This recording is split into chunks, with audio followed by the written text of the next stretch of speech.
പിടിച്ച് മരുഭൂമിയിൽ കൊണ്ടുചെന്ന് അവളോട് കൃത്യമായി സംസാരിക്കും. എളിയവർദ്ധൻ മകൾക്ക് ലോകമേതും അനുകൂലമല്ലല്ലോ നാഥ. എളിയവർദ്ധൻ മകൾക്ക് ലോകമേതും അനുകൂലമല്ലല്ലോ നാഥ. ആരുമില്ല നീയൊഴികെ ചാരുവാനൊരാ ആരിലൻ പ്രിയ.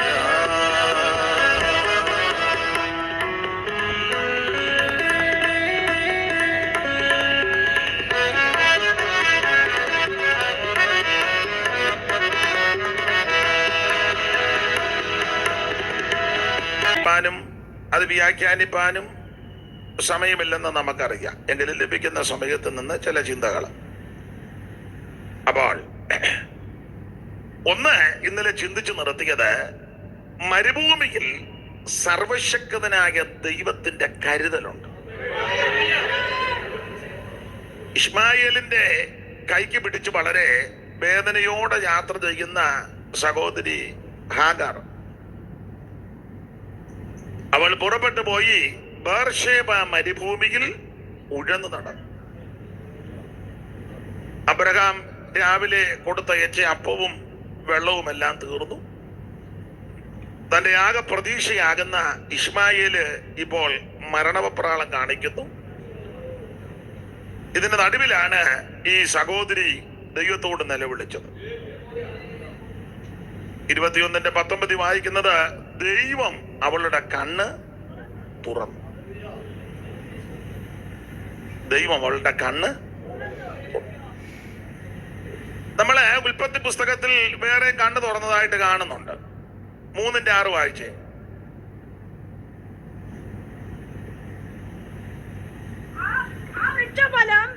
തിന്മാൻ നല്ലതും കാണാൻ ഭംഗിയുള്ളതും ജ്ഞാനം പ്രാപിപ്പാൻ കാമ്യം എന്ന് സ്ത്രീ കണ്ടു. ഫലം പറിച്ചു തിന്നു. മൈക്ക് ഓണാണോ?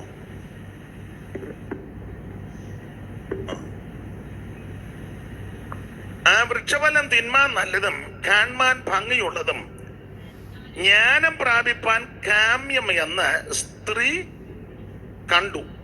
സ്തോത്രം. ഫലം പറിച്ച് തിന്നു. ഭർത്താവിനും കൊടുത്തു.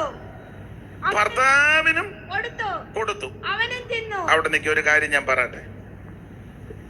മോക്ക് എത്ര വയസ്സുണ്ട്?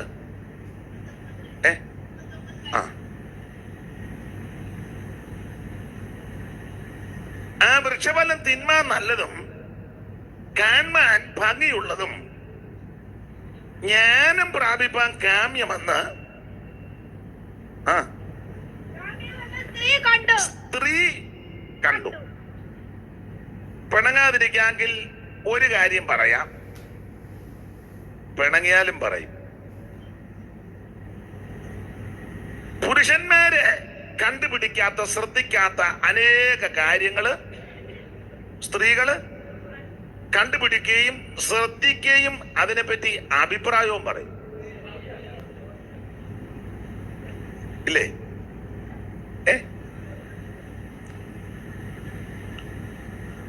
അതുകൊണ്ടും കൂടെ പണ്ടൊക്കെ കല്യാണം ആലോചിക്കാൻ ചെറുക്കന്റെ വീട്ടിലോ പെണ്ണിന്റെ വീട്ടിലോ പോകുമ്പം പ്രായമുള്ളവരും പക്വതപ്പെട്ടവരും പറയും, മേരിക്കുട്ടിയും കൂടെ കൊണ്ടുപോകണം എന്ന് പറഞ്ഞാൽ 3-4 ആണുങ്ങളാ പോകുന്നെങ്കിൽ ഒരു സ്ത്രീ വേണം.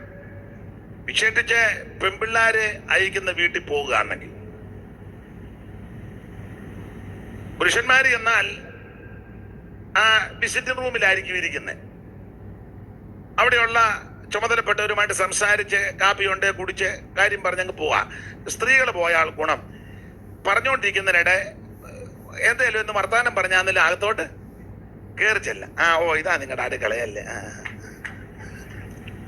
ഞങ്ങൾക്ക് ഒക്കുകയല്ല. അപ്പൊ അങ്ങനെ പരിജ്ഞാനമുള്ള പക്വതയുള്ള സ്ത്രീകളാണെങ്കിൽ അടുക്കളയിൽ കയറിയൊക്കെ നോക്കി വീക്ഷിച്ച് അടുക്കളയുടെ ക്രമവും ആ ചുറ്റുപാടും കാണുമ്പോൾ മനസ്സിലാകും ഒരുമാതിരി ചൊവ്വുള്ള കുടുംബമാണോ ഇല്ലേ? ഭാർഗവി നിലയം പോലെ കിടക്കുന്നെങ്കിലോ? ആണുങ്ങൾ അഥവാ ഉറപ്പിച്ചാലും പറയാം വേണ്ട വണ്ടി ഇങ്ങോട്ട് വിടുന്നില്ലെന്ന് പറയും, അല്ലേ? അപ്പോൾ പുരുഷന്മാര് കണ്ടുപിടിക്കാത്തതും ശ്രദ്ധിക്കാത്തതും വീക്ഷിക്കാത്തതുമായ കാര്യം നിങ്ങൾ കാണുകയും ശ്രദ്ധിക്കുകയും അതിനെപ്പറ്റി നിങ്ങൾ അഭിപ്രായവും പറയും. ഇതിനെപ്പറ്റിയൊക്കെ പഠിച്ചിട്ടുള്ള ആൾക്കാർ പറയുന്ന പുരുഷന്മാരെക്കാളും കൂടുതൽ സംസാരിക്കുന്നത് ആരാ? സ്ത്രീകളാണ്. എല്ലാ രംഗങ്ങളിലും അങ്ങനെ.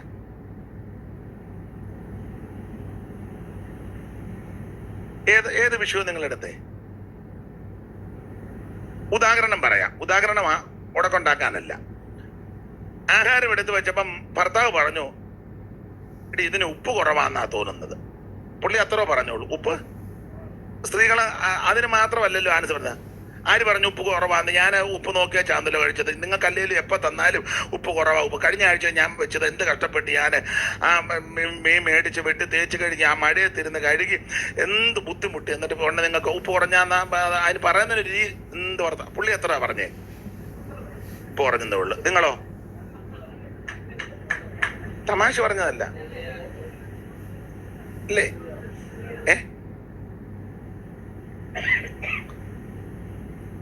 നമ്മളൊന്ന് പറഞ്ഞാൽ മതി, അവര് നന്നായിട്ട്. ഉദാഹരണം 2 കാര്യം പറയാം. ഒന്ന് പറഞ്ഞല്ലോ. ഇപ്പൊ നിങ്ങള് ഭാര്യയോട് പറയാ, മോളി പെങ്ങൾ ഇങ്ങോട്ടൊന്ന് വരുന്നുണ്ട്, മൂത്ത പെങ്ങൾ ഇങ്ങോട്ട്. നിങ്ങൾ പറഞ്ഞ ചെങ്ങ് മാറ്. പെങ്ങൾ ഏത് പെങ്ങള്? അല്ലെങ്കിൽ ഇവളെന്തിനാ കൂടെ കൂടിഞ്ഞോട്ട് എല്ലാ ആഴ്ചയിലും ഇങ്ങോട്ട് വരുന്നത്? എനിക്ക് വെച്ച് വിളമ്പാനും നേരം അല്ല. നിങ്ങളുടെ പെങ്ങന്മാർക്ക് അങ്ങനെ. ഞാൻ എൻ്റെ അനിയത്തി ഒന്ന് വരുന്നെന്ന് പറഞ്ഞപ്പോൾ നിങ്ങളുടനെ പറഞ്ഞ് നമ്മളിവിടെ കാണുകയല്ലെന്ന് നിങ്ങളത്. അല്ലെങ്കിൽ നിങ്ങൾക്ക് ഞങ്ങളുടെ വീട്ടുകാർ വരുന്നതും എടുക്കുന്നതും വലിയതാ. എന്ത് വർത്താനം പറഞ്ഞ് നിങ്ങൾക്കാർക്കൊന്നും അറിയാൻ മേല. ഉള്ള നല്ല ആറ്റം സൈസുകളായിരിക്കുന്നത്. പിന്നെ ഇപ്പം ഉപവാസ പ്രാർത്ഥന ആയതുകൊണ്ട് ഇങ്ങനെ പമ്മി ഇരുന്ന്. പിന്നെ മറുഭാഷക്കാരെയൊക്കെ എനിക്കറിയാം.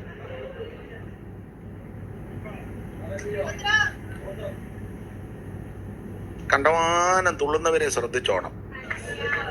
കണ്ടമാനം അവരെ ഒന്ന് നോട്ട് ചെയ്യുന്നത് നല്ലതാ. അപ്പൊ ശ്രദ്ധിക്കുക. ആ വൃക്ഷഫലം തിന്മാൻ നല്ലതും കാണാൻ ഭംഗിയുള്ളതും ജ്ഞാനം പ്രാപിപ്പാൻ കാമ്യമെന്ന് സ്ത്രീ കണ്ടു, ഫലം പറിച്ച് തിന്നു. അടുത്തത് ഭർത്താവിന് കൊടുത്തു. അതൊരു നല്ല കാര്യമാ. ഭർത്താവിന് കൊടുത്തല്ലോ, അല്ലേ? അങ്ങനെ വേണം.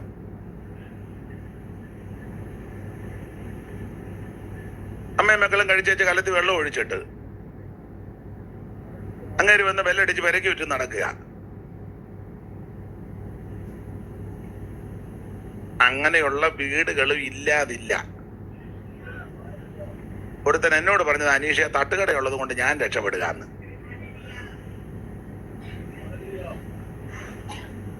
പഴയ കാലത്തെ അമ്മമാര് നിങ്ങൾ ശ്രദ്ധിച്ച്, ചില കാര്യങ്ങൾ എനിക്കറിയാം. എന്നേക്കാൾ അറിവുള്ളവരാ എന്നെ കേൾക്കുന്നത്, അനുഭവസ്ഥരും. ഇന്നത്തെ പോലെ പണ്ട് ഫ്രിഡ്ജ് ഒന്നും ഇല്ല പഴയ കാലത്ത്. അപ്പോൾ അപ്പൻ ദൂരയാത്ര ചെയ്തേച്ചാ വരുന്നെങ്കിൽ അമ്മയും മക്കളും ക്രൈസ്തവ കുടുംബമാണ് സന്ധ്യയ്ക്ക് പാട്ട് പാടി പ്രാർത്ഥിച്ച് ഭക്ഷണം കഴിക്കും. ഹൈന്ദവ ഭവനങ്ങളാണെങ്കിൽ സന്ധ്യാനാമം ജപിച്ചതിന് ശേഷം ഭക്ഷണം കഴിക്കും, അടുത്തുള്ള പിള്ളേർ പഠിച്ചിട്ട്. അപ്പോൾ ഭക്ഷണം കഴിക്കുന്നതിന് മുമ്പ് പണ്ട് കാലത്ത് പരാതിനിലേക്കുള്ള കാലമാണ്. അമ്മ ആദ്യം അപ്പന് ചോറ് വിളമ്പും, അല്ലേ? വിളമ്പുന്നതിനകത്ത് കൊണ്ട് ചില വിശേഷതകള്. ചിരട്ടത്തവിയല്ലേ, അത് വിളമ്പിയേച്ച് ഇങ്ങനെ അമുക്കും, അല്ലേ? 4 വശവും ഒന്ന് അമുക്കി. പണ്ടൊക്കെ ഞങ്ങളുടെ നാട്ടിൽ ഇതിനെ പറഞ്ഞ വസ്തി എന്നാ. എസ്തേറിന്റെ പുസ്തകത്തിലെ അല്ല, മസ്തി.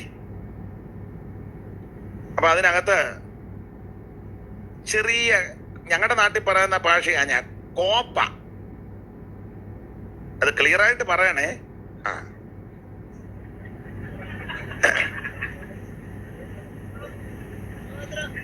കുണ്ടറ എന്നാ അത് കൂടുതലും, അല്ലേ? കുണ്ടറ.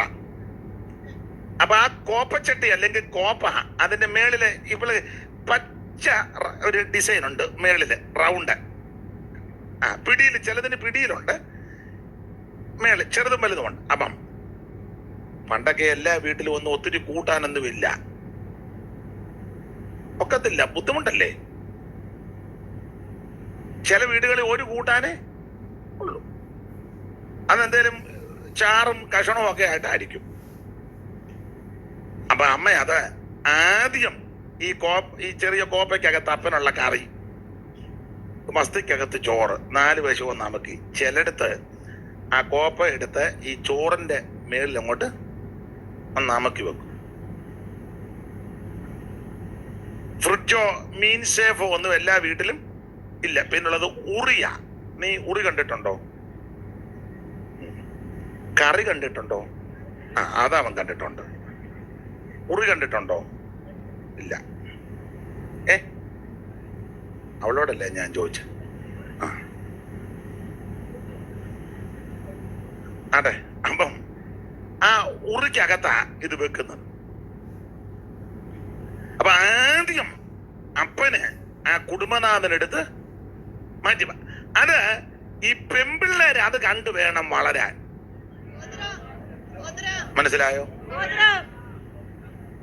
അത് പെമ്പിള്ളേരെയും കൂടെ അമ്മ ചെയ്യിപ്പിക്കും. എടി അച്ഛൻ്റെ പാത്രം ഇഞ്ഞെടുത്തോണ്ട് വന്നേ, നീ അന്ന് വിളമ്പിക്ക, ഞാൻ കൂട്ടാനെടുക്കട്ടെ. അവളെ കൊണ്ട് ചെയ്യിപ്പിക്കും. അതെടുത്ത് എടി ഇങ്ങോട്ടെടുത്തേ. അമ്മ ഇത് ചെയ്യുന്നത്. എന്നിട്ടേ അമ്മ പിള്ളേർക്കും മറ്റുള്ളവർക്കും അത് കണ്ടു വേണം ഇവള് വളരാൻ. അപ്പൊ ഇവളെ കെട്ടിച്ച് എവിടെയെങ്കിലും ചെയ്യുമ്പോ അവളും അത് ചെയ്യും. നിങ്ങൾക്ക് അല്ല, ആത്മാവിൽ ഇങ്ങനെ പെടലിട്ട് വിറപ്പിച്ചാലൊന്നും കാര്യം നടക്കുകയല്ല. കറണ്ട് അടിച്ചതുപോലെ.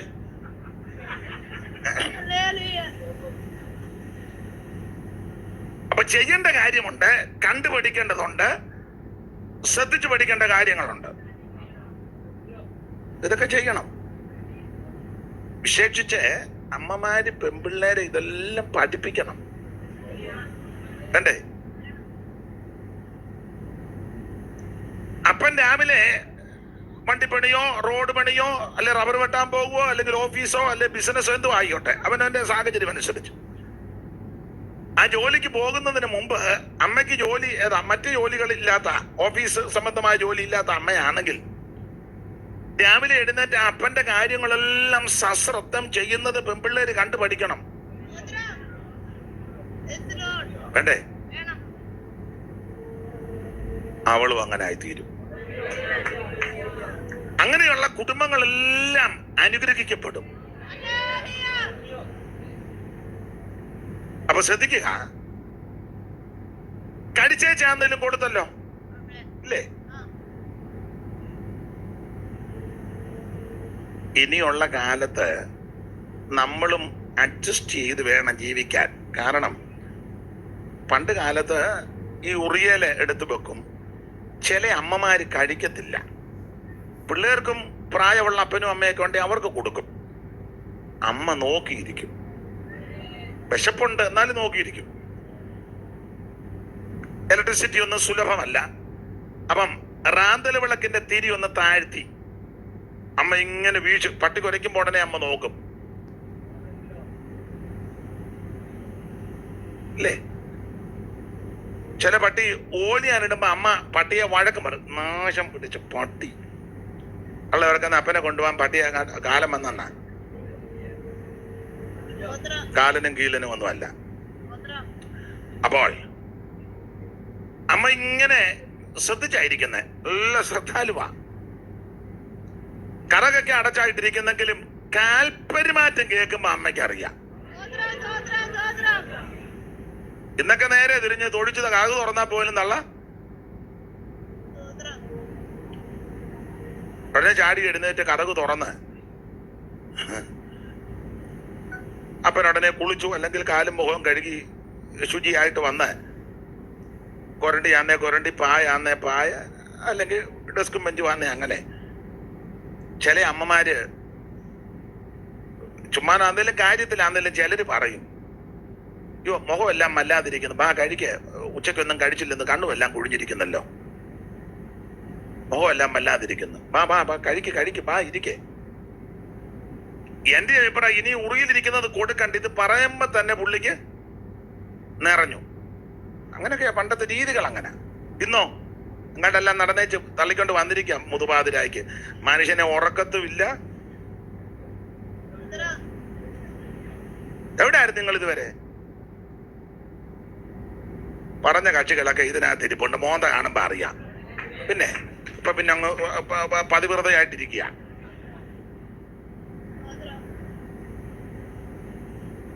എനിക്ക് മുഖം കാണുമ്പോ അറിയാം ചിലരുടെ നീ വലിയ വിഷമാന്ന്.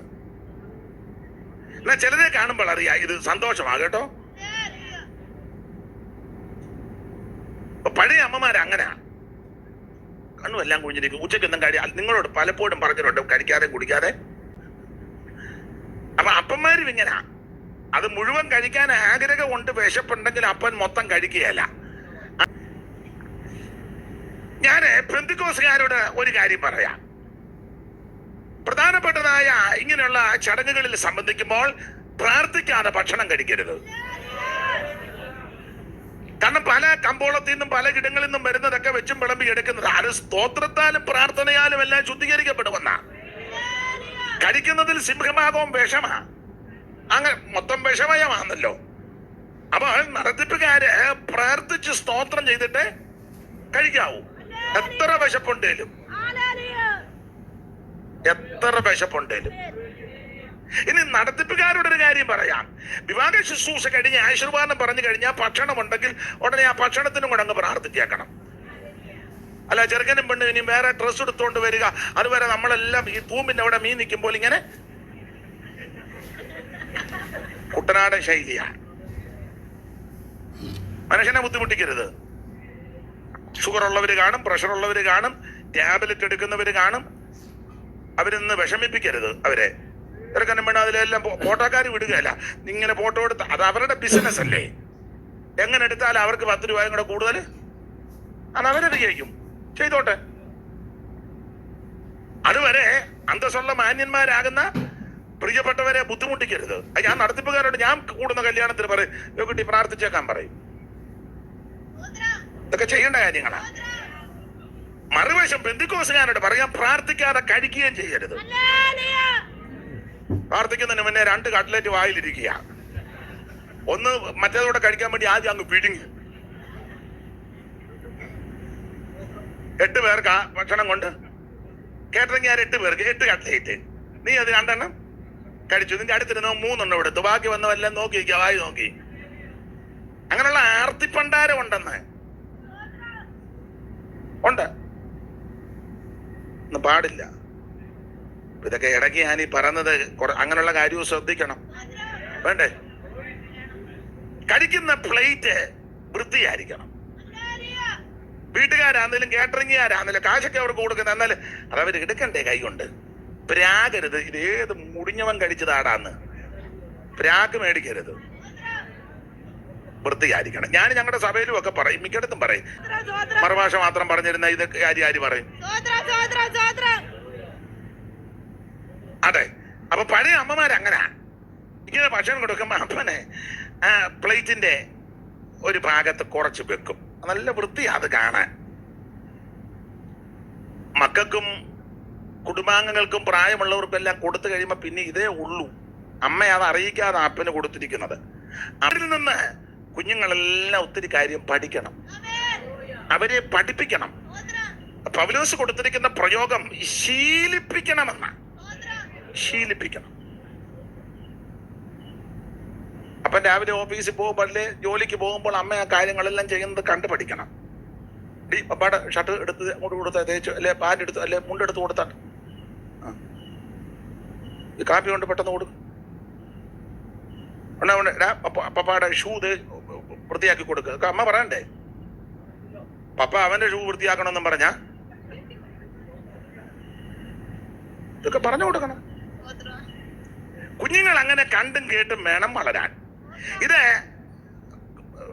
ഇവാനിയോസ് കോളേജിൽ പഠിപ്പിക്കുന്നതല്ല. മാർ ഇവാനിയോസിൽ 3 വർഷത്തെ കോഴ്സ് വീട്ടിൽ പഠിക്കുന്നതാ.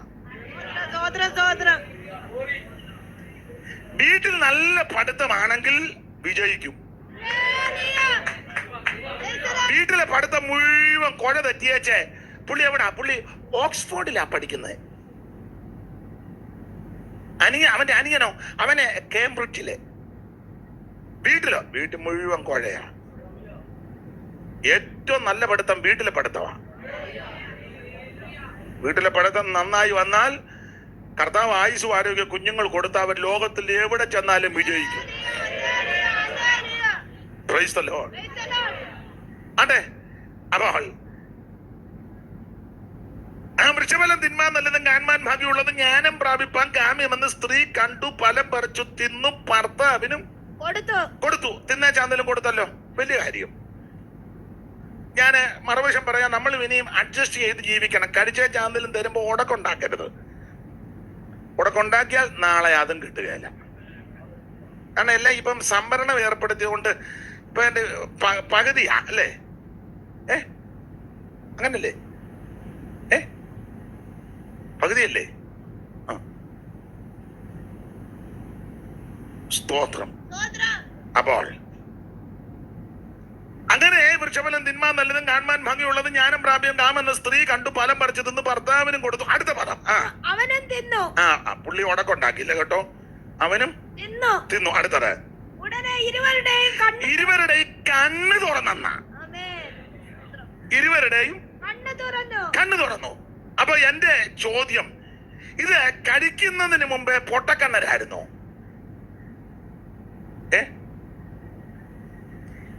ഈ ഫലം പറിച്ച് കഴിക്കുന്നതിന് മുന്നേ കണ്ണ് കാണാൻ പാടില്ലായിരുന്നു?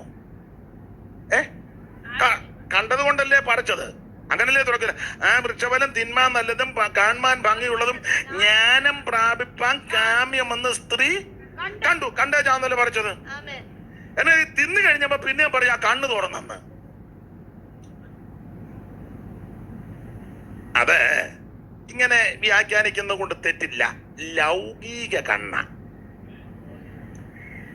ജഡത്തിന്റെ കണ്ണ്, ലൗകിക ദൃക്ക് എന്ന് പറഞ്ഞ ആത്മീക വിഷയങ്ങളിലെല്ലാം അടഞ്ഞുപോയി. ഇപ്പൊ നോക്കുന്നത് മുഴുവൻ ലൗകിക കണ്ണോടാ കാണുന്നത്. സംസാരവും ലൗകികമാ, പ്രവർത്തനവും ഇടപാടുമെല്ലാം ലൗകികമാ. സ്തോത്രം. ആത്മീയമെല്ലാം അടച്ചു. ചിലരുടെ സംസാരം കേട്ടെ മുഴുവൻ ലൗകികമായ കാര്യമല്ലേ അവര് പറയുള്ളൂ, ആത്മീയമായിട്ടൊന്നും പറയത്തില്ലല്ലോ. അവരുടെ പ്രവൃത്തികൾ നിങ്ങൾ സൂക്ഷിച്ച് എല്ലാം ലൗകികമായ വിഷയങ്ങൾക്കാ. സ്തോത്രം. ഇത് ജഡത്തിന്റെ കണ്ണ്. അപ്പൊ ഇവിടെ ആദിപിതാവാകുന്ന ആദമിന്റെയും ഹൗവയുടെയും കണ്ണു തുറന്നു. ഉൽപ്പത്തി 21:19 ദൈവം അവളുടെ കണ്ണു തുറന്നു. അവള് ചെന്ന് തുരുത്തിയിൽ വെള്ളം നിറച്ച് ബാലനെ കുടിപ്പിച്ചു. ഓടിച്ചു മുമ്പോട്ട് പോകാം. മരുഭൂമിയിൽ എന്തുണ്ട് എന്ന് ചോദിച്ചാൽ ഒറ്റവാക്കിൽ വീണ്ടും മറുപടി പറയട്ടെ. ഒന്ന്, മരുഭൂമിയിൽ സർവശക്തനായ ദൈവത്തിന്റെ കരുതലുണ്ട്. നിനക്ക് വേണ്ടി കരുതുവാൻ, നിന്റെ കുടുംബത്തിന് വേണ്ടി കരുതുവാൻ, തലമുറയ്ക്ക് വേണ്ടി കരുതുവാൻ, ശുശ്രൂഷകൾക്ക് വേണ്ടി കരുതുവാൻ ദൈവം വിശ്വസ്തനാണ്.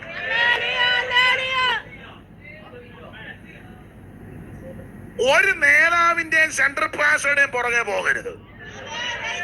എനിക്ക് സാബത പ്രവർത്തനം എന്താ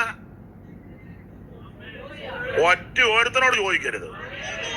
നീ മുട്ടയിലിരുന്ന് പ്രാർത്ഥിക്കണം. മുട്ടയിലിരുന്ന് പ്രാർത്ഥിക്കണം. ഈ സെൻട്രൽ പാസ്റ്റർമാരാന്നേലും പ്രസ്ബിറ്റേഴ്സ് ആന്നേലും ആരാന്നേലും അവർക്ക് ഓശാന പാടുന്നവർക്ക് നല്ല സഭയൊക്കെ കൊടുക്കുള്ളൂ. നീ ഉമ്മ അവിടെ ചെന്ന് വായി നോക്കി നിന്ന് നിന്റെ അല്ലെ പിന്നെ നീ ശയന പ്രദക്ഷിണം നടത്തണം. ഇടയ്ക്കിടയ്ക്ക് നട്ട്സ് കൊണ്ട് കൊടുക്കണം, അല്ലെ ബദാം പരിപ്പ് കൊടുക്കണം, അല്ലെ ഒക്കുന്നെങ്കിൽ നല്ല മുറം പോലത്തെ കരിമീൻ. നുള്ളുമ്പം മുള്ളു കൊള്ളരുത്, മാംസമായിരിക്കണം. അല്ലെ ഇടയ്ക്കിടയ്ക്ക് അപ്പച്ചനെ സന്തോഷിപ്പിക്കണം. അപ്പച്ച എന്നാ ഞാൻ പോട്ടെ ഉടനെ അപ്പച്ചൻ പറയാം, ഓ ഇതിന്റെ ഒന്നും ആവശ്യമില്ലായിരുന്നു ജോയിക്കുട്ടി, അതെടുത്തങ്ങ് താത്തു. അങ്ങനെയൊക്കെ അല്ലെ ഇവരെ കൂടെ സുഖിപ്പിക്കണം. കർത്താവിന്റെ വലിയ ദാസൻ ചില വിറപ്പിച്ച് പറയണം. വിളിയരദാസൻ എന്ന് പെട്ടെന്ന് പറഞ്ഞു. നന്നായിട്ട് ലൈഫോയി പോരാ. എന്റെ അഭിപ്രായം ചന്ദ്രികയ്ക്കാ കുറച്ചുകൂടെ പത. ലൈഫോയ്ക്ക് പതയുണ്ട്, എങ്കിലും കുറച്ചുകൂടെ ആത്മീക ലോകത്ത് ഇതൊക്കെ തന്നെ. നേതാക്കന്മാർക്കും പ്രധാനപ്പെട്ടവർക്ക് സ്തുതി പാടി ഓ ഓ അച്ഛാ നിന്നാ ടൗൺ സഭ കൊടുക്കും.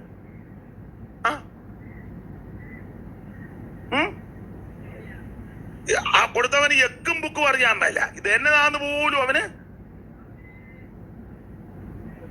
അങ്ങനെ തന്നെ അടക്കത്തിന് ഞാൻ ചില ഉപദേശമാര് വിവരക്കേട് കാണി അടക്കത്തിന് പോയി. ആ കൊച്ചുങ്ങളെ അപ്പനെ വലിയ ജീവനായിരുന്നു, കടന്നുപോയി. ഭാര്യയും അതുപോലെ സാമ്പത്തിക ഭദ്രതയുള്ളവരാ. അവരുടെ ആൾക്കാരെല്ലാം നല്ല ചുറ്റുപാട് ജീവിക്കുന്നവരാ, നല്ല ആൾക്കാര്. ഞാനും ഉണ്ട്. ഈ പൊതക്കേടുകാരന്റെ കാര്യമാ പറഞ്ഞേ. ഡെഡ് ബോഡി കൊണ്ടുവന്ന് ആ സെമിത്തേരിൽ വെച്ചു. സെമിത്തേരിക്ക് സെല്ലിന്റെ മുൻപിലൊരു ഇതുപോലെ മേശം വാർത്തിട്ടിരിക്കുക. അവിടെ കൊണ്ട് ഡെഡ് ബോഡി വെച്ചു. നല്ല പൂക്കളും എല്ലാം വെച്ച് നല്ല ഫോറിൻ തുണിയാ ഡെഡ് ബോഡി വിരിച്ച് എല്ലാം നല്ല നീറ്റ് ആക്കിയിട്ടിരിക്കുക. പൊതക്കേടുകാരനാ ഉപദേശി. അയാൾ തീരുന്നതിന് മുന്നേ മണ്ണ് വാരിയെല്ലാം ഇട്ടിട്ട്, മണ്ണാന്ന് പിന്നെ സഹിക്കാൻ ചെളിയും കൂടെ ചേർന്നത് കണ്ട കാണിക്കുന്ന ഓരോ കോപ്രായങ്ങള്. നീ മണ്ണാ പൊടിയാന്നും പറഞ്ഞ് നെഞ്ചത്തോട്ട്.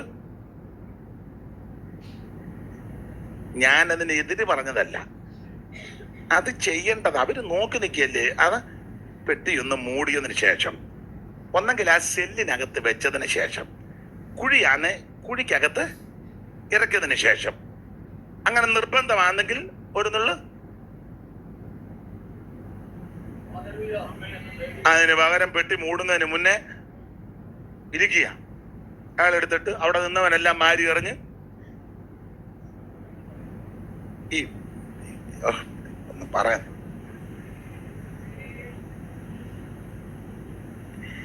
വിപരീതദോഷികളെ കൊണ്ട് അതൊന്നും ചെയ്യിപ്പിക്കരുത്. അവിടെ ദൂരെ എങ്ങാനും മാറുമെന്ന് കണ്ടോണം. എന്റെ അഭിപ്രായം പറഞ്ഞ ആ ഏരിയയിലോട്ട് അടുപ്പിക്കരുത്. അതുപോലെ ശവസംസ്കാരം നടക്കുമ്പോൾ വാക്യം വായിക്കുന്നത് മുഴുവൻ തെറ്റിക്കുക. എന്നാ വായിക്കാതിരിക്കണ്ടേ? ആള് കളിച്ചു. ഞാൻ ഇടയ്ക്ക് കയറി പറഞ്ഞതേ ഉള്ളൂ, അതും അങ്ങ് വിടുക. സ്തോത്രം. വളരെ ശ്രദ്ധിക്കണം, എല്ലാ കാര്യവും ശ്രദ്ധിക്കണം, കഴിവിന്റെ പരമാവധി. അപ്പോൾ ഒന്ന്, മരുഭൂമിയിൽ ദൈവത്തിന്റെ കരുതലുണ്ട്. നമുക്ക് വേണ്ടതെല്ലാം ദൈവം കരുതി ഒരുക്കി വെച്ചാ നമ്മെ വിളിച്ചിറക്കിയത്. നിന്നെ ദൈവം തള്ളിക്കളയത്തില്ല, ദൈവം നിന്നെ മറക്കത്തില്ല, ദൈവം നിന്നെ ഉപേക്ഷിക്കത്തില്ല. നിനക്ക് ആവശ്യമുള്ളതെല്ലാം ദൈവം തരും. അതുകൊണ്ട് ആരോടും നിന്റെ പണ്ടപ്പരിപ്പും പരിവൊന്നും പറയണ്ട. ആരുമില്ലാത്തവൻ മുട്ടയിലിരിക്കണം. നിന്നെ വിളിച്ച ദൈവം വിശ്വസ്തനാ. നീ ഇരിക്കുന്ന ഇടത്ത് ദൈവം അത്ഭുതം ചെയ്യും. Hallelujah, praise the Lord. ഞാൻ മിക്കപ്പോഴും തിരുവചനം പറയാറുണ്ട്. ഈ ഇസ്രായേൽ മക്കളെ ദീർഘവർഷങ്ങൾ പീഡിപ്പിച്ചതിൽ ഒരുത്തനാണ് സീസരെ. ഇവന് 900 ഇരുമ്പരഥം എന്നൊക്കെ ഇവനെ പറ്റി എഴുതിയിരിക്കുന്നത്. ഇവൻ ഈ 900 ഇരുമ്പരഥം കാണിച്ച ആൾക്കാരെ പേടിപ്പിക്കുക. അത് തന്നെ പേടിപ്പിക്കുന്ന ഒരു വിഷയമാണ്. 900 ഇരുമ്പര. ഇവൻ കൂടെ പറയും 900 ഇരുമ്പരഥം. അപ്പൊ അടുത്ത് നിൽക്കുന്നതിന് പറയും ഞങ്ങളുടെ അച്ചായന് 900.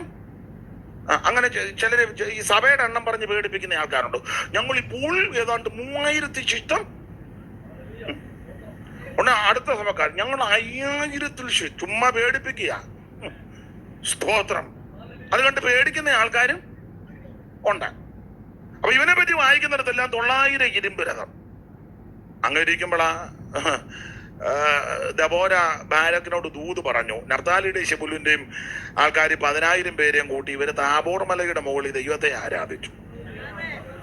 സീസരാ താഴ്വരയിൽ 900 ഇരുമ്പരഥവുമായിട്ട് വന്ന അവസാനം നടന്ന സംഭവം, ഇവര് പാടി ദൈവത്തെ ആരാധിച്ചപ്പോൾ താബോർ മലയുടെ മുകളിൽ പാടി ദൈവത്തെ മഹത്വപ്പെടുത്തി. ഉണർന്ന് പാടാൻ പറഞ്ഞു. അങ്ങനെ ഉണർന്ന് പാടി, ചുമ്മാ പാട്ടൊന്നുമല്ല, ഉണർന്ന് പാടി ദൈവത്തെ ആരാധിച്ചപ്പോൾ ദൈവം ദൂതനെ ഇറക്കി. ദൂതം വന്ന് വെട്ടി, കുതിരയുടെ കുതികാലിട്ട് വെട്ടി കുതിര ചാടി. അത് അന്ന് വൽഗീതത്താൽ ശൂര വൽഗീതത്താൽ കുതിരക്കുളമ്പുകൾ ഖണ്ഡനം ചെയ്തെന്ന അടിച്ച് തൂത്ത് പുരാതന നദി ഞാൻ കീശം തോട് ഇവരെ ഒഴുക്കിക്കൊണ്ട് പോയെന്ന. അപ്പോൾ ദൂതനിറങ്ങി കുതിരയുടെ ഞരമ്പ് വെട്ടി, കുതിര ചാടി. അപ്പോൾ ഈ നക്ഷത്രങ്ങൾ പൊരുത്തിക്കുന്ന ദൂതൻ പടവെട്ടി.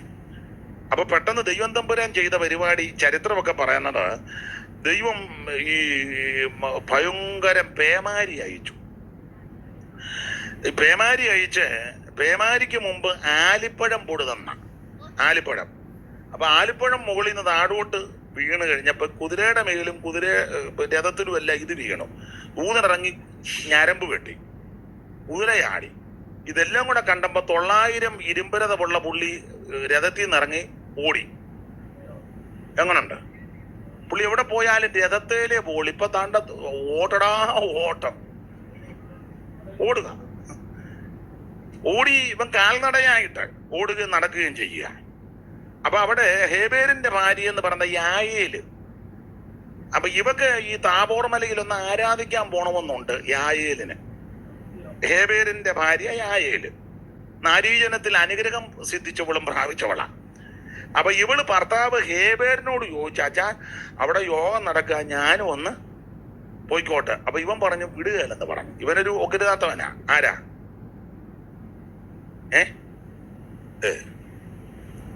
ഹേബേര്. അപ്പൊ അത് ഇവളെ വിട്ടില്ല. വിടാഞ്ഞന്റെ കാര്യം അതാ, നീ ഇരിക്കുന്നിടത്ത് വിടുതലുണ്ടാകും എന്ന് പറയുക. യായേലിനെ വിട്ടില്ല. വിടാഞ്ഞന്റെ കാര്യം, മോശയുടെ അളിയന്മാരുമായിട്ട് ഹേബേര് ഇവര് ചങ്ങാത്തത്തില്ല. വാക്യങ്ങളെല്ലാം ഇപ്പൊ എടുപ്പിക്കുന്നില്ല. മോശയുടെ അളിയൻ ഏതാ? റഘുവേലിന്റെ പിള്ളേരും ഹേബേരുമായിട്ട് ഒരു ചെറിയ കണക്ഷൻ ഉണ്ട്. അപ്പൊ അതിന്റെ വെളിച്ചത്തിലാണ് യായേലിനെ യവൻ വിടാഞ്ഞത്. അപ്പൊ യായേൽ ഉടക്കിയില്ല. യായേൽ പറഞ്ഞു, അച്ചായൻ വിടുന്നില്ല, എനിക്ക് ആരാധിക്കണമെന്നുണ്ടായിരുന്നു, പക്ഷെ അച്ചായൻ അനുവദിക്കുന്നില്ല. കുഴപ്പമില്ല, ഞാൻ വീട്ടിൽ ഇരുന്ന് പ്രാർത്ഥിക്കും. ചില സന്ദർഭത്തിൽ അങ്ങനെ ചെയ്തോണം. സ്തോത്രം. അവള് കൂടാരത്തിനകത്തിരുന്ന് ജാഗരിച്ച് പ്രാർത്ഥിച്ചു. അപ്പൊ ചരിത്രം പറഞ്ഞത്, ഇവിടെ കൂടാരവാതൊക്കെ അവിടെ നിന്ന് നോക്കുമ്പം താബോർമല കാണാം, അവിടെ ആരാധിക്കുന്നു. അപ്പൊ ഇവള് പ്രാർത്ഥിച്ചേച്ചി, എൻ്റെ ഭാവനയും കൂടെ ചേർത്ത വാക്യങ്ങളുണ്ട്. ഇവള് പ്രാർത്ഥിച്ചേച്ചി ഇടയ്ക്കിടയ്ക്ക് വന്ന് നോക്കും എന്തോ ആയെന്ന്. അപ്പൊ അവിടെ ഭയങ്കര ആരാധനയും പ്രാർത്ഥനയും. സീസര 900 ഇരുമ്പരത്തിൽ ഇങ്ങനെ വിലസുന്നു. അപ്പൊ ഇവള് വീണ്ടും മന്ദിരന്റെ കൂടാരത്തിലിരുന്ന് ഇങ്ങനെ പ്രാർത്ഥിച്ച് ബലം. അപ്പം ഈ ദെബോരി ഒരു ദൂത് പറഞ്ഞു, സീസരയെ ഒരു സ്ത്രീയുടെ കയ്യിൽ ഏൽപ്പിക്കുമെന്ന്. അപ്പം യായേല് കൂടാരത്തിനകത്ത് പ്രാർത്ഥിക്കുക, ദൈവമേ നിന്റെ ആലോചന കൊണ്ട് സീസരായെ സ്ത്രീയുടെ കയ്യിൽ ഏൽപ്പിക്കുക, എൻ്റെ കയ്യിൽ തരണം ഇവനെ. അച്ചായൻ എന്നെ വിടുന്നുമില്ല, പക്ഷെ എനിക്ക് ഇവനെ കിട്ടണം. ഇവള് കൂടാരത്തിനകത്തിരുന്ന് പ്രാർത്ഥിക്കുക. അപ്പൊ ഇങ്ങനെ പ്രാർത്ഥിച്ച് ഇടയ്ക്കിടയ്ക്ക് ഇവള് വന്ന് നോക്കുക എന്തോ ആയെന്ന്. ഒന്നും ആകുന്നില്ല. പിന്നെ മടുത്തു പോകാതെ പ്രാർത്ഥിച്ചു.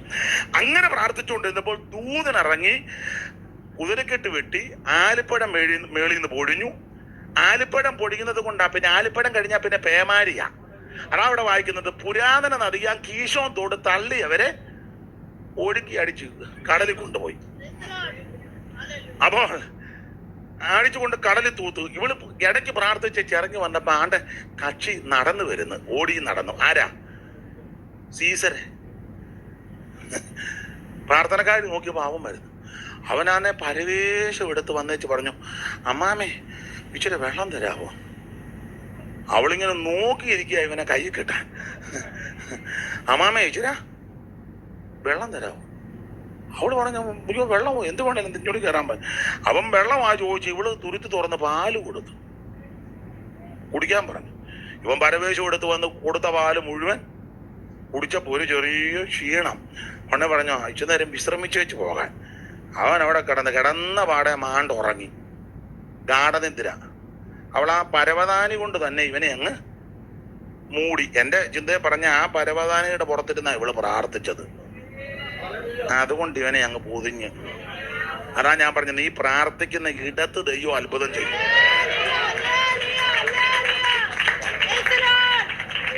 സ്തോത്രം. നീ പ്രാർത്ഥിക്കുന്ന മുറിക്കകത്ത് അത്ഭുതം നടക്കും. ഈ പരവതാനിയിലിരുന്ന യായേല് ജാഗരിച്ചത് സൂക്ഷം ദൈവം കൊണ്ടൊന്ന് കയറ്റിയത് കണ്ടോ? അവള് പരവതാനി കൊണ്ട് അവനെ മൂടി. ഇവനോടത്ത് നല്ല ഇവിടെ തന്നെ മാണ്ട് കിടക്കാന്ന്. നല്ല ഗാഠനത്തിന് വന്നപ്പോ അവള് കൂടാരത്തിന്റെ കുറ്റി പറഞ്ഞ അടി കൊടുത്തു. എന്നിട്ട് അടിച്ചവനെ ശരിയാക്കി. അങ്ങനെ ബാധ അങ്ങ് മാറി. ഞാൻ വിവരിക്കുന്നില്ല ആ ഭാഗം. ദൈവത്തിന് മഹത്വം. നീ ഇരിക്കുന്നിടത്ത് ദൈവം അത്ഭുതം ചെയ്യും. നിന്റെ വിഷയം വേറെ ആരോടും പറയണ്ട, ദൈവത്തോട് പറഞ്ഞാൽ മതി.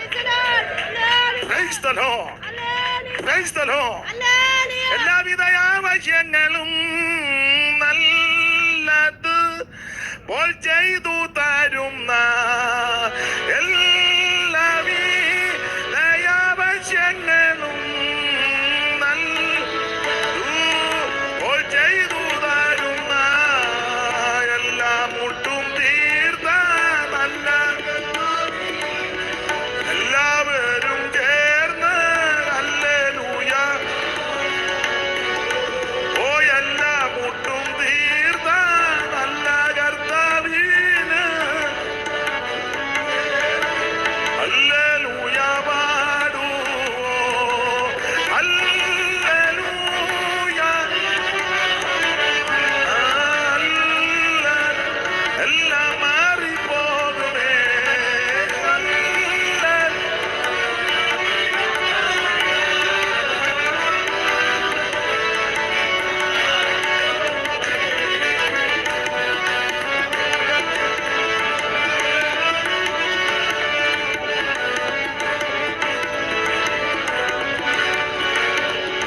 കരമുയർത്തി ദൈവത്തിന് മഹത്വം കൊടുത്താട്ടെ.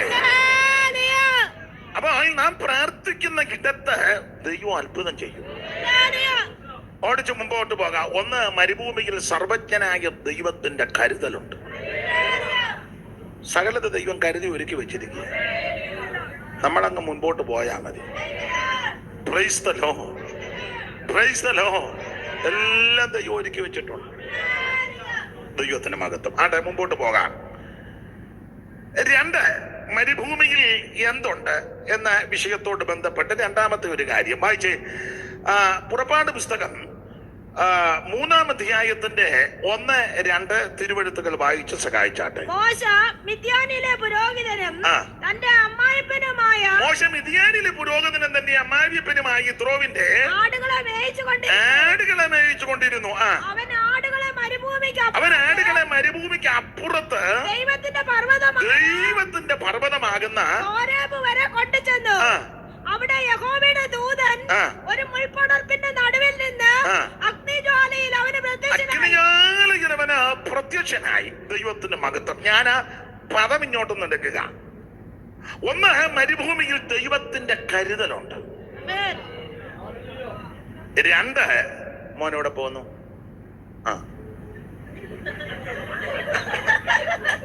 പെട്ടെന്ന് വരണേ നീ. ഇവൻ കൂടെ ഇങ്ങനെ പോകുന്നവനാന്നോ?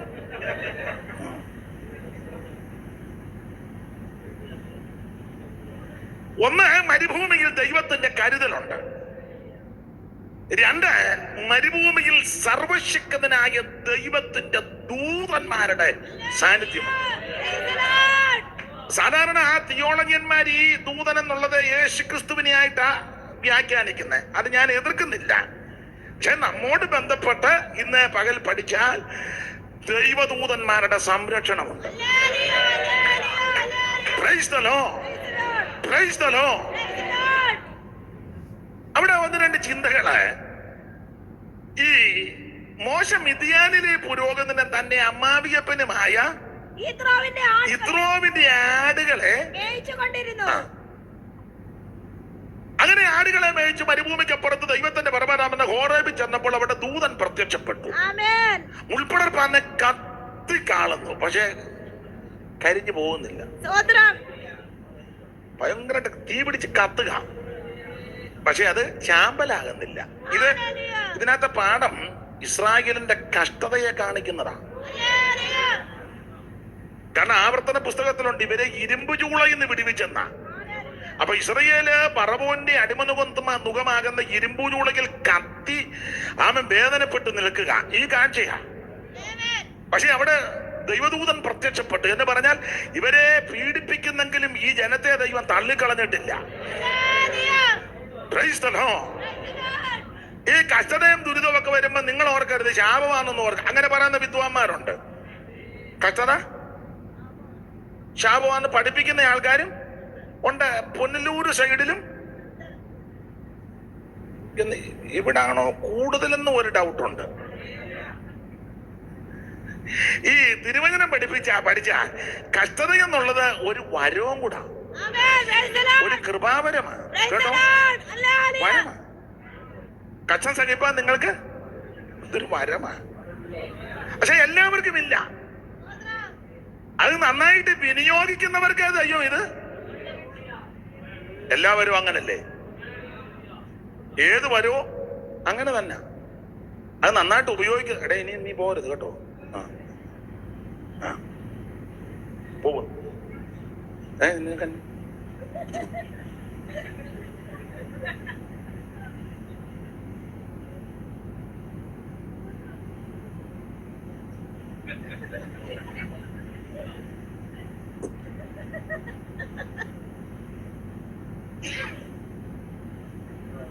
അപ്പൊ ഈ കഷ്ടത ഒരു കൃപാവരമാണ്.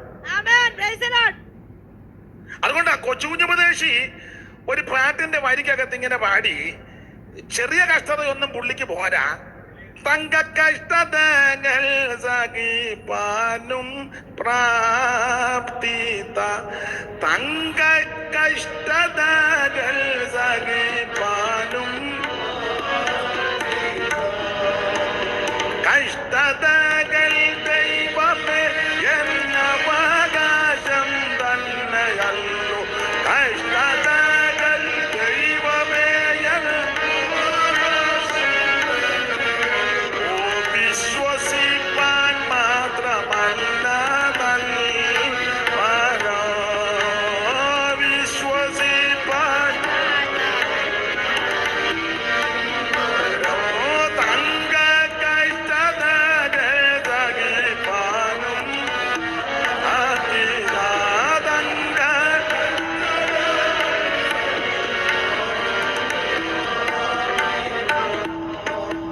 Praise the Lord. അപ്പൊ കഷ്ടത ഒരു വരവും കൂടാ. പക്ഷെ നമ്മുടെ ആൾക്കാർക്ക് ഈ വരം വേണ്ട. ഈ ഉപവാസ പ്രാർത്ഥന ഒടുവിലത്തെ ദിവസം ദൈവാത്മാവ് പറയാ, മേരിക്കുട്ടി ടീച്ചറെ വരം തരാൻ പോവാ, കഷ്ടതയുടെ വരം. എന്റെ ദൈവത്തെ ഓർത്ത് തരരുത്, ഉള്ളത് എങ്ങനെയും മാറാൻ വേണ്ടിയാ ഞാൻ 21 ഈ ചൂടും പിടിച്ച് ഇവിടെ വന്ന് അല്ലേ, ഉള്ള കഷ്ടത എങ്ങനെയും മാറണമെന്നും പറഞ്ഞാൽ ഞാനും പുള്ളിക്ക് ഒരു താല്പര്യം, ഞാൻ ഉന്തിത്തള്ളിയാ ഇവിടെ കൊണ്ട്. അന്നേരം പിന്നെ 21 ആയപ്പോ പറയാണ് വീണ്ടും തരാൻ പോവാന്ന്. ഇനി പക്ഷെ ഇതൊരു വരമാണ്, കഷ്ടത ഒരു വരമാണ്. അതെ, അധികം വിവരിക്കുന്നില്ല ആ ഭാഗം.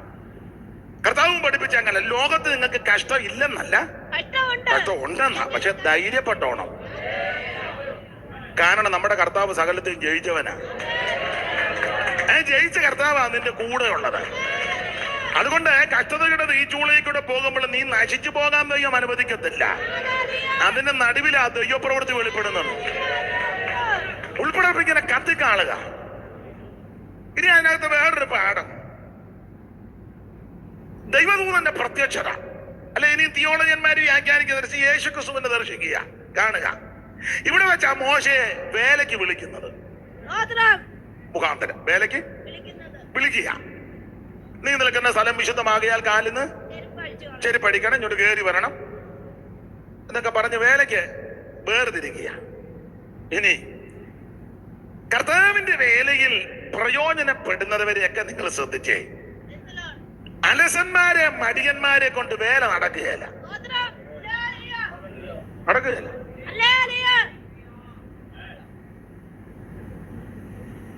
മോശ പിന്നീട് എന്ത് ശുശ്രൂഷകൾ ചെയ്തു. ഫറവോന്റെ കൊട്ടാരത്തിൽ തന്നെ എത്ര അത്ഭുതങ്ങൾ, അടയാളങ്ങൾ ദൈവത്താൽ ചെയ്തു. ഈ ജനത്തിന്റെ മുമ്പിൽ നടന്ന് ചെങ്കടലിനെ വറ്റിച്ചു. ദൈവം ആ വറ്റിച്ചെങ്കിലും മോശയെ ദൈവം ആയുധമാക്കുകയല്ലേ. മരുഭൂമിയിൽ കൂടി ഇവരെ നടത്തുവാൻ നായകനായിട്ട് ദൈവം മോശയെ, എന്ത് പ്രതിസന്ധി ഉണ്ടായി മരുഭൂ പ്രയാണത്തിന്.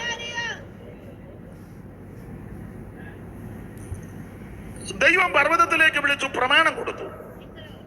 പലക ദൈവത്തിന്റെ പലകയെ എടുത്ത് ദൈവത്തിന്റെ എഴുത്ത് ദൈവമായിട്ടിരിക്കുക. ദൈവവുമായിട്ട് മോശ, ഞാന് വേണ്ട പുസ്തകം ധ്യാനിച്ചു പഠിച്ചപ്പോൾ മോശയെ പോലൊരു വ്യക്തിയെ കണ്ടു കിട്ടാൻ ബുദ്ധിമുട്ടാണ്. അതിന്റെ കാരണം പടിയനിമ നിങ്ങൾ മൊത്തം പഠിച്ച് തമ്പുരാൻ ഒരിക്കൽ മോശയോട് പറഞ്ഞു, സ്തോത്രം, ഞാൻ നിന്നെ അടുത്തറിഞ്ഞിരിക്കുന്നെന്ന്. ഞാൻ നിന്നെ അടുത്തറിഞ്ഞിരിക്കുക. നിങ്ങൾ ആ 33-4 അധ്യായത്തിന് ഞാൻ ആ റെഫറൻസ് അങ്ങ് മറന്നു.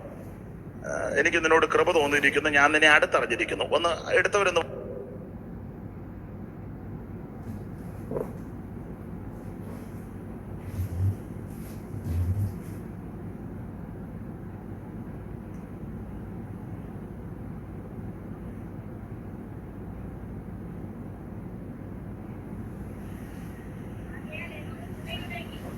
അതല്ല, 33:17 വായിച്ചേ. യഹോവ മോശയോട്, നീ പറഞ്ഞ ഈ വാക്കുപോലെ ഞാൻ ചെയ്യും. എനിക്ക് നിന്നോട് കൃപ തോന്നിയിരിക്കുന്നു. എനിക്ക് നിന്നോട് കൃപ തോന്നിയിരിക്കുന്നു. ദൈവത്തിന് സ്തോത്രം. വായിച്ചേ. ഞാൻ നിന്നെ അടുത്തറിഞ്ഞിരിക്കുന്നു. അരുളി ചെയ്തു. അപ്പോൾ അവൻ നിന്റെ തേജസ് എനിക്ക് കാണിച്ചു തരണമേ എന്ന് അപേക്ഷിച്ചു. സ്തോത്രം. അപ്പോൾ അവൻ നിന്റെ തേജസ് എനിക്ക്. യഹോവ മോശയോട്, നീ പറഞ്ഞ ഈ വാക്ക് പോലെ ഞാൻ ചെയ്യും.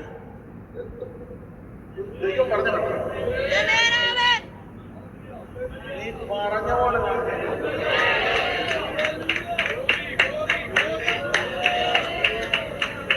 നമ്മൾ പറയുന്ന പോലെ വല്ലതും ചെയ്യുന്നുണ്ടോ? നമ്മൾ പറയുന്നുണ്ടോ ഒത്തിരി കാര്യം?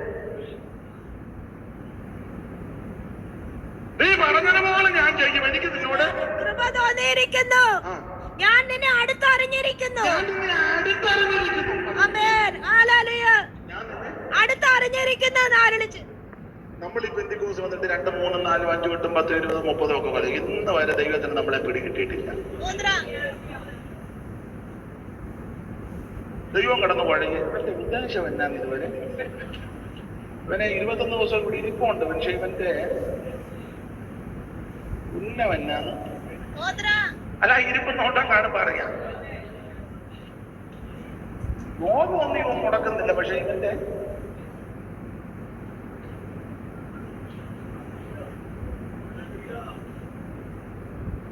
എന്നാ തമ്പുരാൻ മോശയോട് പറഞ്ഞു, ഞാൻ ഈ അടുത്തറിഞ്ഞു കഴിഞ്ഞാൽ ഒരു ഗുണമുണ്ട്. എന്നാന്നറിയാം? കൊടുക്കേണ്ട ദൈവം അടുത്തറിഞ്ഞാൽ. നിങ്ങളാണ്ട പുറപ്പാട് പുസ്തകം 24:12 വായിച്ചു. 24:12 കണ്ണിക തുറക്കുന്നത്. പിന്നെ യഹോവ മോശയോട്, വായിക്കുന്നത് വേദപുസ്തകം തുറന്നു.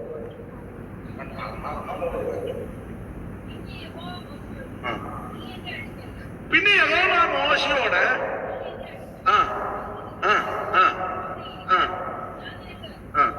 ഇനി മോള് മൈക്ക് കൊടുന്ന് വായിച്ചു. പിന്നെ യഹോവ മോശയോട്,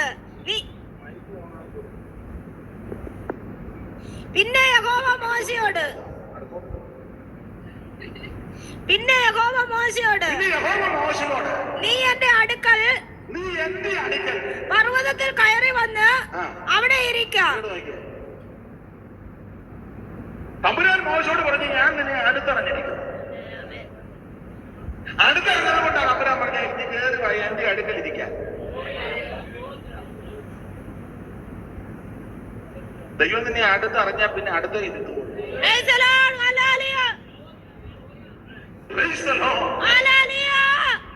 ആരോട് ദൈവം പറഞ്ഞു എന്റെ അടുക്ക വന്നിരിക്കാൻ? ഇരിക്കുന്ന സ്ഥലമോ? ആ 24:10-11 വായിച്ചു. അവർ ഇസ്രായേലിന്റെ ദൈവത്തെ കണ്ടു. അവന്റെ പാദങ്ങൾക്ക് കീഴെ നീലക്കല്ല് പടുത്ത തളം പോലെയും ആകാശത്തിന്റെ സ്വച്ഛത പോലെയുമായിരുന്നു. ഇസ്രായേൽ മക്കളുടെ പ്രമാണികൾക്ക്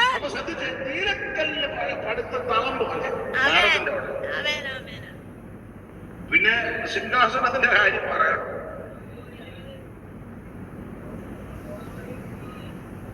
തമിഴ പറയുന്ന എന്റെ അടുക്ക വന്നിരിക്കെ. അതിന്റെ കാരണം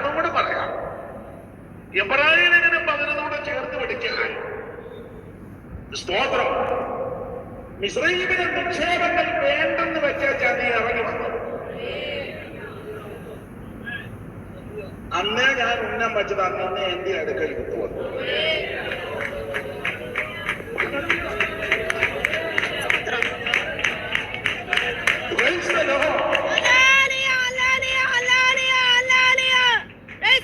ചരിത്രകാരന്മാര് പറയുന്നു നിലവിലുള്ള ഫറവോ രാജാവ് നാട് നീങ്ങി പോകുവോ അല്ലെങ്കിൽ മാറിയാൽ ആ കസേര നീക്കേണ്ടത് മോശം.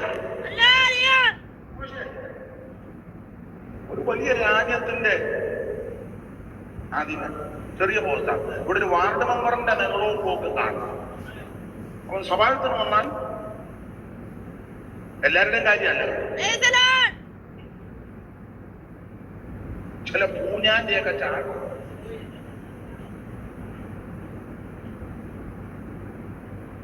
ഇന്ന് പേപ്പറിൽ വായിച്ചതാ മുഖ്യമന്ത്രിയുടെ കൂടെ ഇരിക്കാൻ 80 ലക്ഷം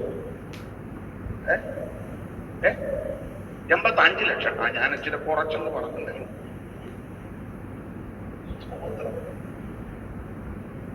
അതിന്റെ നിജസ്ഥിതി ഒന്നും നമുക്കറിയത്തില്ല എന്തുവാണ്. പേപ്പറിൽ കണ്ട വാർത്ത എന്ന് പറഞ്ഞതേ ഉള്ളൂ. എന്റെ പൊങ്ങായിക്ക് പിടിക്കാൻ വരെ പോകാന്ന് കോട്ടയത്തോട്ട് പോകും.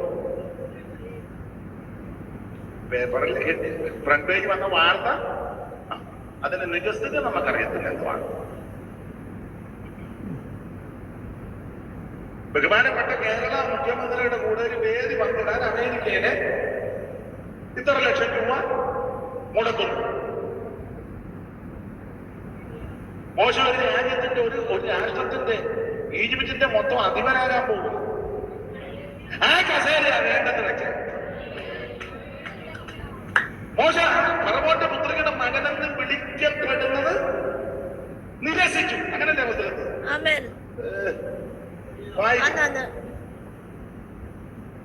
വായിച്ചു. പറഞ്ഞു കൊടുക്കരുത്.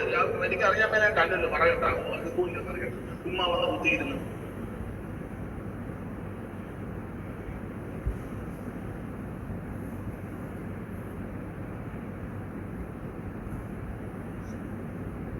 ഫറവോന്റെ പുത്രിയുടെ മകനെന്ന് വിളിക്കപ്പെടുന്നത് നിരസിക്കുകയും ഇസ്രായേലിലെ നിക്ഷേപങ്ങളെക്കാൾ ക്രിസ്തുവിന്റെ നിന്ന് വലിയ ധനമെന്ന് എണ്ണുകയും ചെയ്ത വാക്യം നിങ്ങൾ എടുത്തു വായിച്ചു.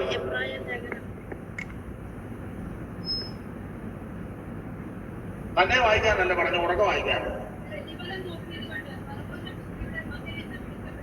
അമ്മച്ചിക്ക് ശബ്ദം കുറഞ്ഞത് കൊണ്ട് ഇച്ചിരി ക്ഷീണം വന്നതേ ഉള്ളൂ. എന്നാലും ആദ്യം വായിച്ചു. ആ സഹോദരി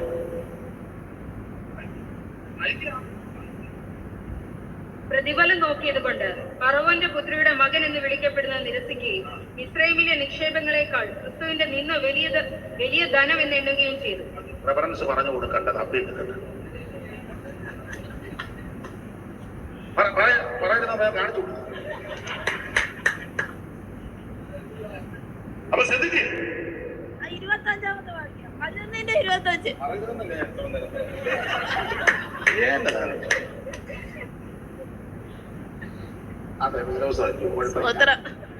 അപ്പോൾ ഫറവോന്റെ പുത്രിയുടെ മകനെന്ന് വിളിക്കപ്പെടുന്നത് നിരസിച്ചു എന്ന് പറഞ്ഞ മോശം പറഞ്ഞു, എനിക്ക് ഈ പദവി വേണ്ട. ഫറവോന്റെ പുത്രിയുടെ മകനെന്നുള്ള വലിയ ലോകം നോക്കുമ്പോൾ വലിയ പദവിയാ, ഉന്നതമായ പദവിയാ. എന്റെ എളിയ ചിന്തയെ പറഞ്ഞ ഇന്നത്തെ അമേരിക്കൻ പ്രസിഡന്റിന്റെ പദവിയാന്ന് വെച്ചു. ബൈഡൻ നിങ്ങളോട് പറയുക, സ്തോത്രം, ഈ മാർഗമെല്ലാം ഇട്ടേച്ചു ബൈഡന്റെ കസേര തരാന്ന് പറഞ്ഞാൽ 100 വട്ടം പോകും. ബൈഡന്റെ കസേര വേണ്ട, അമേരിക്കയിൽ ഒന്ന് കൊണ്ടുപോകാന്ന് പറഞ്ഞ പിന്നല്ലേ ബൈഡന്റെ. പക്ഷേ ഞാൻ ഒത്തിരി നാൾ കൊണ്ട് പ്രാർത്ഥിക്കുക, ഒരിക്കൊന്ന് കണ്ടാ മതി. ഞാൻ അമേരിക്കപ്പെടുന്നത് സ്തോത്രം. മോശ പറഞ്ഞ് എനിക്ക് ആ പൊസിഷൻ വേണ്ട, എനിക്ക് വേണം. ആൾക്കാരെല്ലാം പറഞ്ഞു കാണും, നിനക്കിപ്പോ ആ പൊസിഷൻ ഇരുന്ന അതിന് ശുശ്രൂഷ ചെയ്യാമല്ലോ. ആൾക്കാർ പറഞ്ഞു കൊടുത്തു കാണും. അല്ല, ആ പൊസിഷൻ കിട്ടിയാൽ നമുക്ക് ഒത്തിരി പ്രവർത്തനത്തിന് വിശാലത, നമുക്ക് ലേഖലയൊക്കെ അടിക്കാം. പരസ്യയോഗം നടത്താം. തന്നെയല്ല സാങ്ഷൻ മൈക്കിന്റെ ദൈവം ഒരുക്കി കൊണ്ടുവരുന്നതാണ്. പക്ഷേ ആ കസേരയിൽ നിന്ന് ഇത് നമുക്ക് ഞങ്ങളെല്ലാരും ഉണ്ടല്ലോ പിൻപിൽ. നല്ല പൊന്നു മക്കളാ പിൻപിൽ കുളിപ്പിച്ച്. മോശ പറഞ്ഞ് എനിക്ക് ആ പൊസിഷൻ വേണ്ട, എനിക്ക് ആ കസേരയും വേണ്ട, പകുതിയും അത് വിട്ടേച്ച് നിരസിച്ചു. എന്നിട്ടോ ദൈവജനത്തിന്റെ കൂടെയുള്ള കഷ്ടത തെരഞ്ഞെടുപ്പ്. അന്നേ സ്വർഗം തീരുമാനിച്ചു, നീ ഈ കസേര വേണ്ടാന്ന് വെച്ച് ഇറങ്ങിയതല്ലേ, നിന്നെ ഞാൻ എന്റെ അടുക്കലിൽ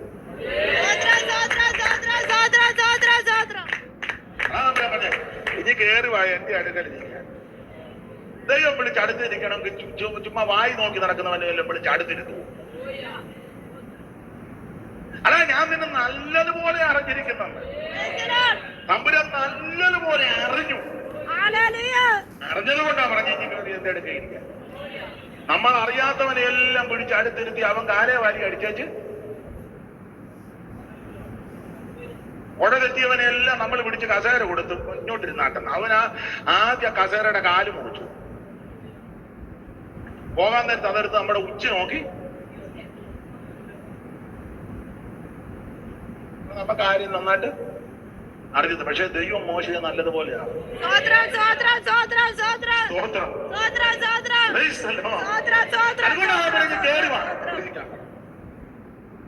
അപ്പൊ ഈ ശുശ്രൂഷയ്ക്ക് വിളിച്ച് വേർതിരിക്കുക 3-ാം അധ്യായത്തിൽ എന്റെ ഭാഷ പറഞ്ഞു. ഉഴപ്പന്മാരെ കൊണ്ട് ദൈവം ഒന്നും ചെയ്യിപ്പിക്കുക. മോശ ഉഴപ്പിയടിച്ച് നടക്കുകയല്ല. അന്നാലും അമ്മായിപ്പന്റെ ആടുകളെ മേയിച്ചോണ്ടിരിക്കുക. മോശം മെനക്കേട് കേസല്ല. അന്നേരം ആടിനെ തീറ്റിക്കൊണ്ടിരിക്കുക. 40 വർഷം ഇസ്രായേലിൽ പാർത്ത് വിദ്യയാക്കി അഭ്യസിച്ച് അടുത്ത 40 വർഷം തീരാൻ പോവുക. ആ തീരുന്ന മുറിക്ക് ആ ദൈവം വിളിച്ച് വേർതിരിക്കുക. അപ്പൊ 40 വർഷവും മരുഭൂമിയിലാ കൂടുതൽ. അമ്മായിയപ്പന്റെ ആടുകളെ മേയിക്കുക. നിങ്ങള് വേദപുസ്തകം ചില ഭാഗമൊന്ന് പരിശോധിച്ച് നന്നായി ശുശ്രൂഷ ചെയ്തവരെല്ലാം മരുഭൂമിയുടെ അനുഭവങ്ങളിൽ കൂടി പോയതിനു ശേഷം ആ ശുശ്രൂഷയെ ശോഭിച്ചു. മോശ 40 വർഷം മരുഭൂമിയിൽ അമ്മായിയപ്പന്റെ ആടുകളെ കഴിയുമ്പോൾ വേല കയറും. യോഹന്നാൻ സ്നാപകൻ തീപ്പന്തം പോലെ ആടുകളെ, പക്ഷെ അതിന് മുഴുവൻ മരുഭൂമിയിലായിരുന്നു ജീവിതം. മരുഭൂമി കഴിഞ്ഞിങ്ങോട്ട് വന്നാ പറഞ്ഞ സർപ്പ മുഖത്ത് നോക്കിയാ പറഞ്ഞ സർപ്പ സന്തതികൾ തീർത്ത് കാര്യം പറയും. കൊടുങ്കാറ്റ് പോലെ അത് മരുഭൂമിയിൽ സ്തോത്രം. നമ്മുടെ കർത്താവും 40 ദിവസം മരുഭൂമിയിൽ കാട്ടുമൃഗങ്ങളോടുകൂടെ ഉപവസിച്ച് പ്രാർത്ഥിച്ചു. അത് കഴിഞ്ഞപ്പോ പിന്നെ ശുശ്രൂഷ അങ്ങോട്ട് തുടങ്ങുക. അപ്പൊ ഏത് മനുഷ്യന്റെ ജീവിതത്തിൽ ഒരു മരുഭൂമി ഉണ്ട്. അത് അനേക കാര്യങ്ങൾ പഠിക്കാനും പഠിപ്പിക്കാനും കൂടെ. ഈ വേദപഠിതാക്കള് അഭിപ്രായപ്പെടുന്നതുമൊക്കെ ഈ 40 വർഷം മരുഭൂമി മോശ ഇങ്ങനെ യാത്ര ചെയ്യുകയും ആടിനെ ഈ സമയത്താണ് ഉൽപ്പത്തി പുസ്തകത്തിലെ മുഴുവൻ വിവരങ്ങളും ദൈവം വെളിപ്പെടുത്തി കൊടുത്തത്. കണ്ടതുപോലല്ലേ എഴുതിയേക്കുന്ന മണ്ണുകൊണ്ട് മനുഷ്യനെ സൃഷ്ടിച്ചു, മൂക്കിൽ ജീവശ്വാസം ഊതി, മനുഷ്യൻ ജീവനുള്ള ഏരിയാൽ തീർന്നു, തനിയെ ഇരിക്കുന്ന ആദമിന് താക്കാനുള്ളത് ഗാഠം ഇതിനൊക്കെ കണ്ടതുപോലെ എഴുതി. അവന്റെ ഒരു വാരിയിൽ എടുത്തു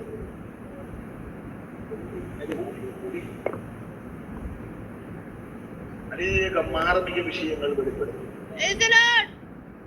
സൃഷ്ടികൃത്തമെല്ലാം ദൈവം അങ്ങോട്ട് വെളിപ്പെടുത്തി കൊടുത്തു. അപ്പൊ രണ്ടാമത്തെ അവിടുത്തെ പാഠം ദൈവത്തിന്റെ മഹത്വം.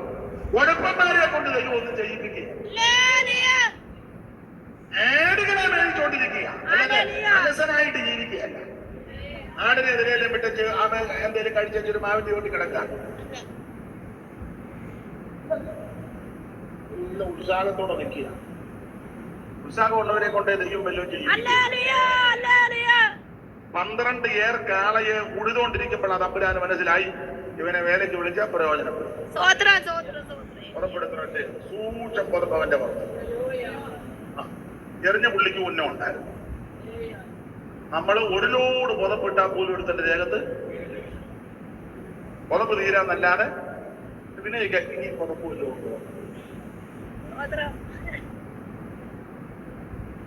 അല്ലെ, പുതപ്പ് വീണപ്പോ പുള്ളി ഉഴവ് നിർത്തി. നമ്മളാണ് പുതപ്പ് മടക്കി വെച്ചിട്ട് പിന്നെ ഉഴവ് കിട്ടാവുന്ന പുത ഇനി പിന്നെ ഇവിടെ നിന്ന് ഇനി പുതപ്പില്ല വരികയാണ്. അവൻ പുതപ്പ് വീണപ്പോൾ ഉഴവ് നിർത്തി കരയ്ക്കോട്ട് പോയി. മാനസാന്തരം ശരിയാ. കാളെ പിടിച്ച് കണ്ടമായിട്ട് കൊടുത്തു. കലപ്പ വിട്ട് തീ കത്തിച്ചു. എന്ന് പറഞ്ഞാൽ ഇനി ഈ പണിക്ക് ഞാനില്ല. നമ്മളന്ന് കാളെ ഒറ്റയ്ക്കും കൊടുക്കും, കലപ്പ കന്നാലിക്കൂട്ടിന്റെ മേളിലും വെക്കും. അഥവാ എന്തെങ്കിലും ക്ഷീണം വന്നാൽ അതല്ലേ ഈ രക്ഷപ്പെടാതിരിക്കുന്നേ. രക്ഷപ്പെടുന്നില്ല. സ്തോത്രം. ഹല്ലേലൂയ. മനസ്സാ